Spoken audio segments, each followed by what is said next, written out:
구약성경 전체에 흐르는 핵심 메시지는 장차 메시아가 세상에 와서 인류를 구원할 것이라는 내용입니다. 너희가 성경에서 구약에서 영생을 얻는 줄 생각하고 성경을 연구하거니와 이 성경이 곧 내게 대하여 예수님에 대하여 증언하는 것이니라. 구약을 오랫동안 믿고 신앙생활을 열심히 했던 유대인들은 자신들이 그토록 기다리던 메시아가 실제 세상에 오시자 안타깝게도 그들이 그토록 기다리던 메시아를 알아보지도 못하고 잡아 죽이는 함정에 빠졌습니다. 그들은 하나님께서 진정으로 그들에게 원하시는 것이 무엇인지를 알지 못하고 성경의 본질을 놓쳐버렸습니다. 내가 증언하노니 그들이 하나님께 열심히 있으나 올바른 지식을 따른 것이 아니니라. 그들의 종교적 열심은 타의 추종을 부러워할 만큼 대단했습니다. 그러나 실상은 그들이 섬기는 하나님과는 전혀 마음이 통하지 않았습니다. 그들은 하나님을 열심히 섬긴다고 하면서 하나님을 대적했고 하나님을 위해 일한다고 으스대면서 오히려 하나님의 일을 방해하는 오류에 빠지고 말았습니다. 이는 비단 구약시대 교인들만의 오류가 아니라 신약시대를 살고 있는 우리 또한 빠질 수 있는 사탄의 함정입니다.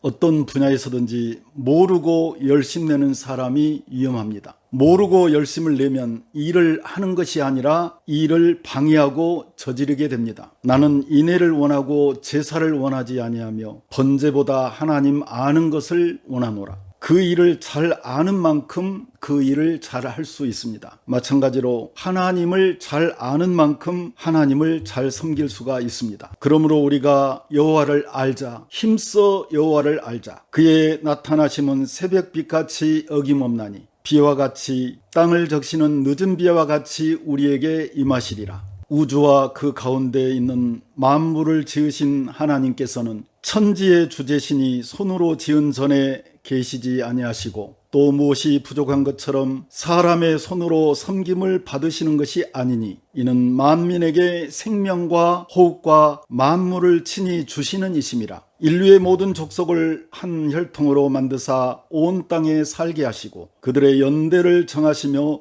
거주의 경계를 한정하셨으니 이는 사람으로 혹 하나님을 더듬어 찾아 발견하게 하려 하심이로되 그는 우리 각 사람에게서 멀리 계시지 아니하도다. 지구에서 가장 더운 곳은 북아프리카 사하라 사막으로 낮에는 온도가 58도까지 올라가지만 밤에는 0도까지 내려갑니다. 사하라 사막의 면적은 한반도의 41배나 됩니다. 지구에서 가장 추운 곳은 남극으로 최저 기온이 영하 89도까지 내려갑니다. 지구에서 가장 높은 산은 에베레스트 산으로 높이가 약 8,848m입니다. 백두산 2,750m의 3배가 넘습니다. 지구에서 가장 깊은 바다는 북태평양 괌 근교에 있는 마리아나 해구로 깊이가 11,034m나 됩니다. 에베레스트 산을 통째로 담고도 남습니다. 지구에서 가장 긴 강은 이집트 나일강으로 5,584km입니다. 서울에서 거제도 512km의 11배나 됩니다. 땅의 깊은 곳이 그의 손안에 있으며 산들의 높은 곳도 그의 것이로다. 바다도 그의 것이라. 그가 만드셨고 육지도 그의 손이 지으셨도다.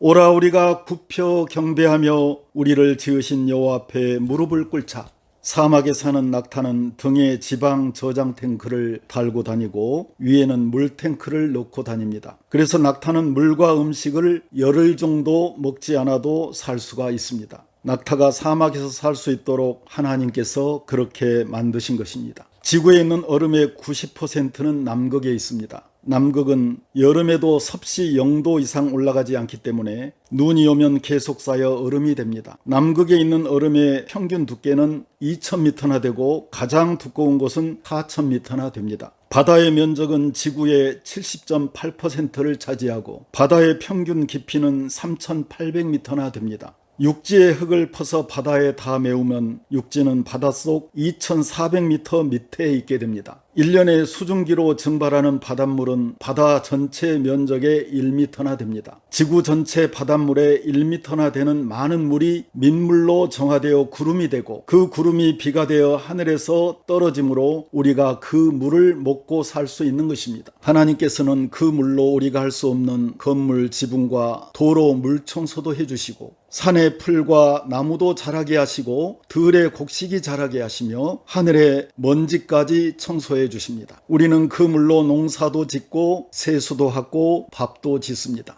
할렐루야. 우리 하나님을 찬양하는 일이 선함이요 찬송하는 일이 아름답고 마땅하도다. 그가 구름으로 하늘을 덮으시며 땅을 위하여 비를 준비하시며 산에 풀이 자라게 하시며 들짐승과 우는 까마귀 새끼에게 먹을 것을 주시는도다. 인간은 하나님으로부터 왔기 때문에 나면서부터 하나님을 본능적으로 아는 생득적 지식을 갖고 있습니다. 또한 생득적 지식은 일반 계시, 자연 계시와 별 계시, 성경을 통하여 후천적으로 성장 발전됩니다. 인류의 모든 족속을 한 혈통으로 만드사 온 땅에 살게 하시고 그들의 연대를 정하시며 거주의 경계를 한정하셨으니 이는 사람으로 혹 하나님을 더듬어 찾아 발견하게 하려 하심이로되 그는 우리 각 사람에게서 멀리 계시지 아니하도다. 우리가 그를 힘입어 살며 기동하며 존재하느니라. 하나님을 알만한 것이 그들 속에 보임이라. 하나님께서 이를 그들에게 보이셨느니라. 창세로부터 그의 보이지 아니하는 것들 곧 그의 영원하신 능력과 신성이 그가 만드신 만물에 분명히 보여 알려졌나니 그러므로 그들이 핑계하지 못할지니라. 하나님의 존재에 대한 증명, 첫째 우주론적 증명입니다. 미세한 세포 조직부터 광활한 우주의 운행과 섭리를 생각해 볼 때 인간은 우주의 창조자이신 하나님의 실제적 존재를 인정하지 않을 수 없습니다. 하늘이 하나님의 영광을 선포하고 궁창이 그의 손으로 하신 일을 나타내는도다. 날은 날에게 말하고 밤은 밤에게 지식을 전하니 언어도 없고 말씀도 없으며 들리는 소리도 없으나 그의 소리가 온 땅에 통하고 그의 말씀이 세상 끝까지 이르도다. 둘째, 목적론적 증명입니다. 우주상에 있는 모든 피조물은 일정한 목적을 가지고 질서정연하게 일을 하고 있으며 그것들을 창조하시고 섭리하시는 절대자가 있는데 그분이 바로 창조주 하나님이십니다. 창조주 외에 존재하는 모든 것은 어떤 것도 스스로 존재하는 것은 없습니다. 그것을 만든 목적이 있고 그것을 만든 자가 있습니다. 존재하는 모든 것은 일정한 목적에 적합하도록 만들어져 있습니다. 여호와께서 온갖 것을 그 쓰임에 적당하게 지으셨나니 악인도 악한 날에 적당하게 하셨느니라. 셋째, 도덕론적 증명입니다. 인간은 도덕적이고 지적인 존재인데 이처럼 인간이 양심과 지식을 가졌다는 것은 그 배후에 인간 이상의 양심과 지식을 가진 창조주 하나님이 존재한다는 것을 반영해 줍니다. 우리가 그를 힘입어 살며 기동하며 존재하느니라. 너희 시인 중 어떤 사람들의 말과 같이 우리가 그의 소생이라 하니 이와 같이 하나님의 소생이 되었은즉 하나님을 금이나 은이나 돌에다 사람의 기술과 고안으로 새긴 것들과 같이 여길 것이 아니니라. 넷째, 하나님의 존재에 대한 증명, 존재론적 증명입니다. 인간은 본래부터 절대적이고 완전하며 영원한 존재를 그리워합니다. 인간이 본능적으로 그리워하는 영원한 존재가 바로 창조주 하나님이십니다. 하나님이여, 사슴이 시냇물을 찾기에 갈급함같이 내 영혼이 주를 찾기에 갈급하나이다. 내 영혼이 하나님 곧 살아계시는 하나님을 갈망하나니 내가 어느 때에 나아가서 하나님의 얼굴을 배울까?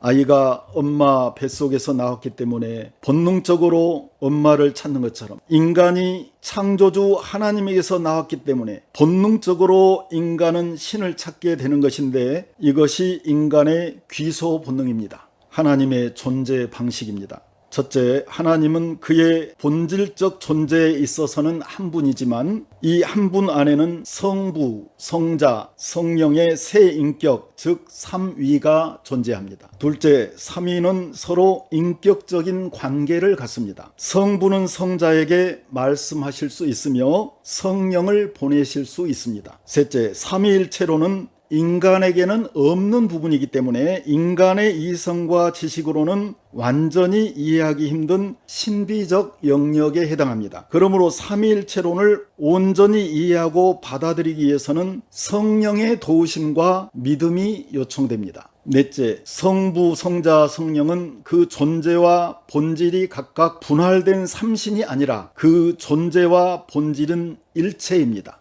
다섯째, 삼위일체론은 삼신론과 다릅니다. 성부, 성자, 성령의 삼위는 독립적인 인격이면서 한 인격체이기 때문에 각각 다른 삼신으로 분할되지 않습니다. 하나님은 성부, 성자, 성령의 세 인격을 갖고 계시지만 세 분이 아니라 한 분이십니다. 영국의 정치가이자 군인이었던 크로멜은 찰스 1세의 악정으로 백성들이 고통에 처해 있을 때 새벽 별처럼 나타나서 영국을 구했습니다. 크로멜은 어려서부터 청교도 가정에서 신앙 훈련을 잘 받고 자란 사람입니다. 그의 어머니는 아들에게 항상 이렇게 말했다고 합니다. 너는 하나님의 편에서 일하는 사람이 되어야 한다. 하나님 편에서 일하는 사람은 기도하는 일과 성경 읽는 일을 게을리해서는 안 된다. 성장한 크로멜은 국왕을 반대하는 청교도들로 구성된 강한 군대를 지휘하는 대장이 되었습니다. 그는 국왕의 군대와 맞서 전쟁을 할 때 전쟁터에서도 기도하며 성경을 읽었습니다. 어느 날 전쟁터에서 싸움이 치열하게 진행되고 있을 때 크로멜이 타고 있던 말에서 떨어졌습니다. 적의 총탄에 맞은 것입니다. 그 순간 크로멜은 이제 마지막이구나 라고 절망했습니다. 그런데 총알을 맞은 곳에 아무런 이상이 없었습니다. 이게 어찌된 일인가? 참 이상하다 생각하고 자세히 살펴보니 호주머니 속에 있던 포켓 성경에 총알이 박혀 있는 것이었습니다. 겸손과 여호와를 경외함의 보상은 재물과 영광과 생명이니라. 겸손한 마음으로 창조주 하나님을 섬김으로 하나님께서 주시는 재물과 영광과 생명의 복을 누리시기 바랍니다. 제22 말씀학교 복음의 핵심 교재 사용법에 대해서 간략하게 말씀드리겠습니다. 예수님께서는 성경 말씀을 가르쳐 지키게 하라고 하셨습니다. 말씀학교 복음의 핵심은 평일에 별도로 성경 공부반을 모집해서 하기도 하고 수요 예배 시간이나 주일 오후 예배 때 사용하기도 합니다. 제22 말씀학교 복음의 핵심 목차는 제1과 하나님의 존재, 2과 하나님의 속성, 3과 하나님의 창조와 섭리, 4과 천사의 존재와 역할, 5과 사탄의 존재와 활동, 6과 사탄의 공격과 성도의 방어, 7과 귀신의 존재와 활동, 8과 그리스도의 속성, 9과 그리스도의 삶과 사역, 10과 그리스도의 고난과 죽음, 11과 그리스도의 부활과 승천, 12과 성령님은 어떤 분인가, 13과 성령님은 어떤 일을 하시는가, 14가 어떻게 성령 충만할 수 있는가, 15가 성령의 임재와 역사는 어떻게 나타나는가, 16과 그리스도의 비밀, 17과 율법과 복음, 18과 속죄의 원리, 19가 그리스도의 재림, 20과 성도의 부활과 최후의 심판, 전체 20과로 구성되었습니다. 교재 사용법을 보시겠습니다. 1. 파란 글자로 된 내용은 인도자용 교재에만 있는 것으로 제자들이 받았을 정답과 인도자가 진행하면서 참고할 내용으로 구성되어 있습니다. 이 제자용 교재는 검은색 글자로 된 내용만 있으며 필기도구를 가지고 밑줄에 정답을 받아 쓰도록 구성되었습니다. 3. 인도자는 가르친다는 생각보다 마음을 낮추고 함께 하나님의 음성을 듣는다는 자세로 인도하는 것이 더 효과적입니다. 4. 인도자가 먼저 성령의 감동을 느끼면서 말씀을 전하는 것이 중요합니다. 그러기 위해서는 인도자가 말씀을 전하기 전에 먼저 성령의 기름 부으심을 사모하며 기도해야 합니다. 5. 지식 전달로 머리를 키우는데 머물지 않고 말씀이 가슴으로 스며들어 깨달음을 얻고 영적으로 눈을 뜨게 해서 성령의 인도하심을 받는 예수님의 참된 제자가 되도록 인도하는 것이 매우 중요합니다. 6. 전체 진행 시간은 약 50분 이내로 해서 좀 아쉽다는 느낌으로 마치는 것이 효과적입니다.